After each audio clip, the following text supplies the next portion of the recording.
Olá, pessoal. Boa tarde a todos. Professor Ider falando, retornando hoje em mais uma videoaula, capítulo 2, aula 4, as transformações do espaço brasileiro. Então, hoje nós vamos falar sobre algumas mudanças, alguns aspectos das transformações ocorridas no espaço brasileiro ao longo do tempo. Então, a gente começa aqui mostrando para vocês, um mapa de economia e construção de espaços geográficos no século XIX, onde você vê as principais atividades, econômicas que eram realizadas nesse período no Brasil e as suas áreas de atuação. Então, os habitantes do território eles viviam desse tipo de exploração de recursos aí. No caso, então, nós temos aqui uma grande mancha laranja nessa parte norte do Brasil, que retrata exatamente o ciclo de exploração da borracha. Depois nós vamos ter atividades como café, aqui no Vale do Paraíba, em São Paulo, Rio de Janeiro. Atividades como o algodão, aqui no Nordeste, na parte mais centro-leste do Nordeste. As folhas de tabaco, que são produzidas aqui no sul do país para fabricação de cigarros, e aqui também na Bahia. Tá? A mineração no centro-sul do país, nessa região aqui centro-oeste, e no sul do Nordeste. A pecuária, que é a criação de animais de médio e grande porte, que está espalhada desde o sul, passando pelo centro-sul do país e todo o Nordeste brasileiro, chegando até em áreas no norte do país. A cultura da cana-de-açúcar, que é aqui no litoral nordestino, e a cultura do cacau, que é praticamente aqui no sul da Bahia. Tá? Então, nós vivíamos no século XIX desse tipo de exploração, desses recursos aí, cultivos diversos, e ao longo do tempo as atividades foram mudando e essas atividades foram transformando o espaço geográfico, principalmente a chegada da indústria. O Brasil transformou, fazendo com que o Brasil deixasse de ser rural para ser industrial e urbano. Então, no século XIX, nós tínhamos 3 novas atividades que se tornaram os motores da construção do espaço, as atividades que impulsionaram as mudanças principais que aconteceram no espaço, que foi a cultura do cacau, na Bahia, a cafeicultura, a cultura do café, no Rio e em São Paulo, e a extração do látex para a fabricação da borracha no Amazonas, ou na área ali da Amazônia. Então, essas 3 atividades, elas mexeram profundamente com o espaço brasileiro, provocando muitas alterações, muitas modificações, muita infraestrutura foi criada e foi modificada ainda, aperfeiçoada com a chegada da indústria. Então, atraiu muitos migrantes estrangeiros, essas atividades trouxeram muitas pessoas de fora do Brasil para cá, para trabalhar aqui, contribuíram para povoar as áreas, para fazer com que as pessoas morassem nesses espaços, e desenvolvessem esses espaços, e que as cidades crescessem, se expandissem de tamanho, o crescimento urbano acontecendo.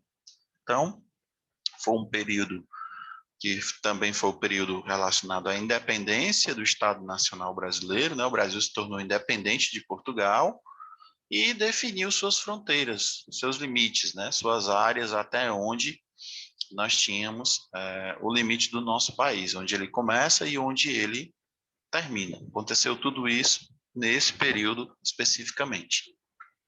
Nos séculos seguintes, nos séculos 20 e 21, que é o atual que nós estamos vivendo, nós tivemos os ajustes das fronteiras, desde os tratados de Tordesilhas, em 1494, e 1750, o de Madrid. Nós praticamente definimos as fronteiras do Brasil, exatamente as últimas alterações nesse período aí do século XX, um período pós-independência e um período de reconstrução desses espaços geográficos. Os espaços estavam passando por transformações e essas transformações iriam definir o atual território do Brasil.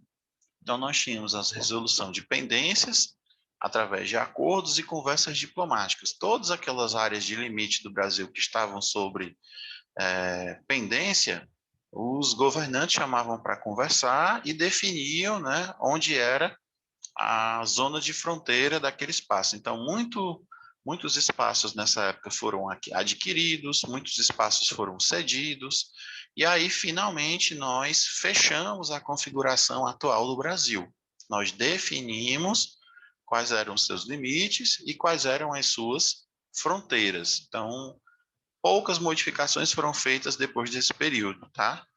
Então, ali por volta do início do século XX, nós já tínhamos definido a configuração atual do território brasileiro. Tá? Então, em 1822, o território brasileiro ele era assim, como vocês estão vendo aqui, mas ele ainda tinha algumas partes que precisavam ser negociadas, né? Como aqui no estado do Paraná, pertencia uma parte aqui ao Paraguai, o estado do Acre, né, que pertencia aqui uma parte ao Peru, então ainda precisavam ser negociados. Então, nesse período, o nosso mapa brasileiro ainda não estava definido. Então, somente no século seguinte, no início do século XX, é que esses acordos ou tratados diplomáticos passaram a existir e aí nós definimos essa configuração do território brasileiro, né? As áreas em questão que eu citei falando para vocês seriam essas aqui, ó. Essa área aqui que ainda pertencia ao Peru, né? Que aqui seria o estado do Acre, tá certo? E essa área aqui que ainda pertencia, né? No caso, vamos fazer de novo. Essa área aqui que pertencia ao Peru, que é o estado do Acre, tá? E essa área aqui, que pertencia ainda ao Paraguai, que é o estado do Paraná, tá certo? Então, em 1822, nós tínhamos ainda essas áreas para serem negociadas, ok? Sigamos, então. Em 2017, você já vê as mudanças, né, que aconteceram, exatamente aquelas que eu tinha citado para vocês anteriormente, ó. Aqui nós já temos o estado do Acre, ok? Aqui nós já temos o estado do Paraná, ó, que foi a parte adquirida Paraguai, certo? Nós tivemos uma divisão entre o Mato Grosso e o Mato Grosso do Sul, era um estado só, ele foi criado dois estados, tá certo? O estado de Goiás foi dividido e foi criado o estado do Tocantins, que é esse novo estado aqui, tá certo? Então, as principais mudanças que aconteceram depois desse período foram essas e definiram praticamente o território brasileiro como a gente conhece, né? Mais uma vez, o estado do Acre, tá? O estado do Paraná, a divisão do Mato Grosso, em Mato Grosso e Mato Grosso do Sul, tá certo? E a divisão do estado de Goiás, criando o estado de Tocantins. Foram as últimas mudanças que aconteceram no nosso território e modificaram, então, nosso espaço.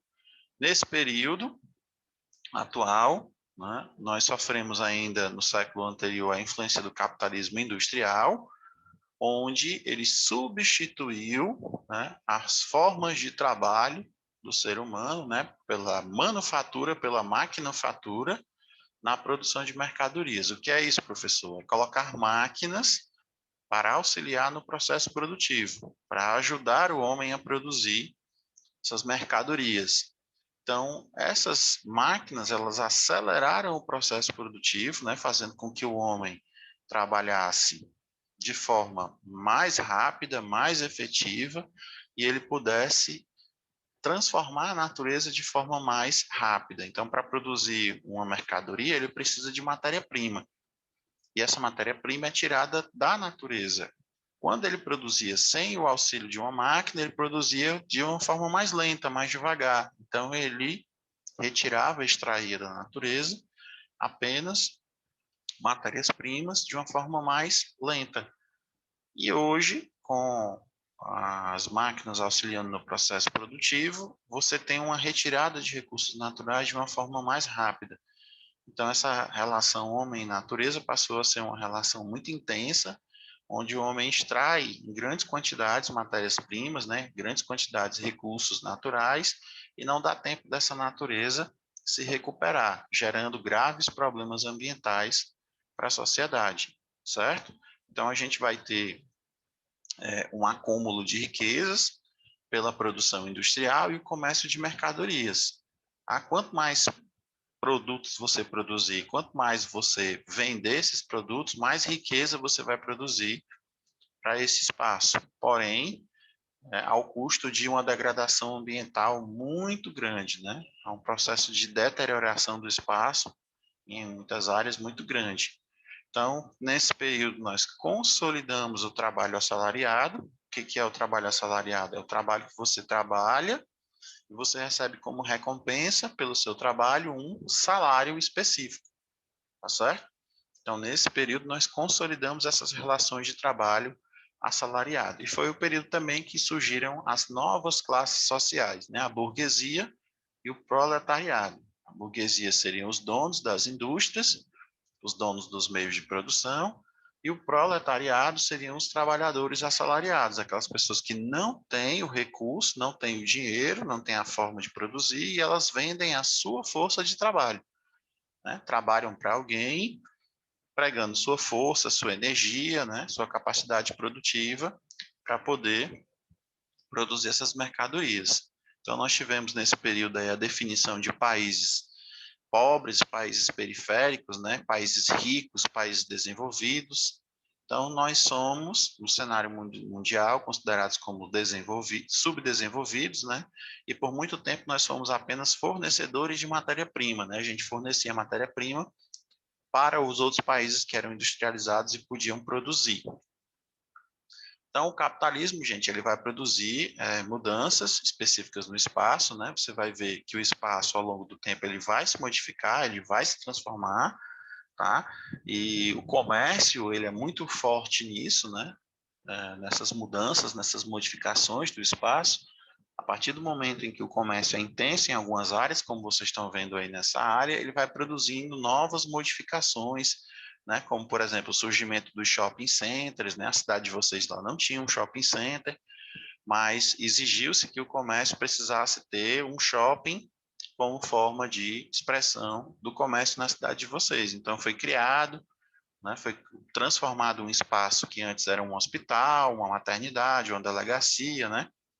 Em um shopping para a cidade, certo? Então, a gente vai ter aqui também um mapa que vai mostrar o uso desses espaços, né? Você vai perceber aqui como esses espaços estão sendo utilizados, né? Vocês vão ver grandes metrópoles, né? Grandes capitais, grandes metrópoles nacionais, né? Então, aqui, segundo a legenda, nós temos São Paulo como uma grande metrópole nacional, ela tem importância para o Brasil inteiro. Nós vamos ter outras metrópoles nacionais, que são menores, mas não menos importantes, como Rio de Janeiro, Belo Horizonte, Brasília, Goiânia, Salvador, Recife, Fortaleza, Belém, Manaus, Porto Alegre, Curitiba, né? E você vai ter algumas capitais também que são importantes para cada região, e você vai ver esses espaços com o uso de máquinas e irrigação nos espaços agrícolas, né?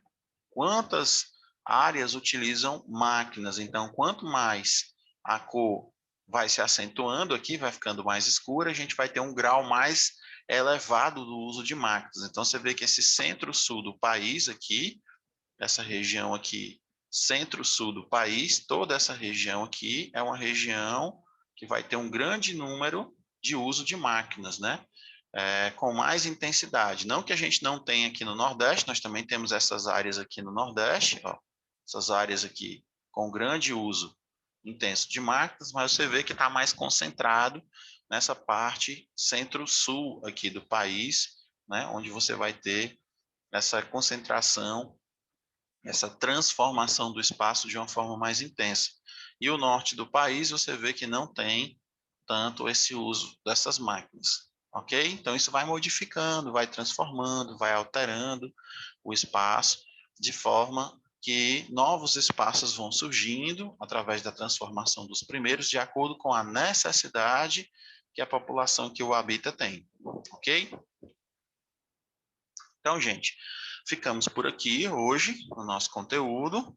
Na próxima semana estaremos iniciando um novo conteúdo. Será enviada uma atividade então para vocês. Vocês fazem a resolução e continuam entregando pelos canais de comunicação, que são o e-mail ou o WhatsApp privado dos professores. Não esquecer de colocar o cabeçalho com nome, turma, data da atividade, tá certo? E qual atividade você está realizando. Essa semana nós vamos realizar a atividade 4, já é a nossa quarta atividade, ok?